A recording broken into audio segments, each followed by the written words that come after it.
کہ خود کو صاف ستھرا رکھنا چاہیے، بار بار صابن سے ہاتھ دھونے چاہیے، لیکن کیا ہم ایسا کرتے ہیں؟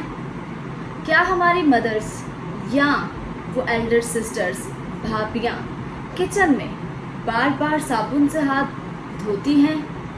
کیا ہمارے گھروں کے مرد باہر آفیسز میں یا کسی بھی شاپ پہ کام کے دوران بار بار صابن سے ہاتھ دھو پاتے ہیں؟ نہیں، بالکل بھی نہیں۔ ہر کوئی، بلکہ صرف کوئی ہی صابن کی بجائے پانی سے ہی ہاتھ دھوتا ہے، اور ان لوگوں کی تعداد بھی بہت کم ہے جو ہر کام کے بعد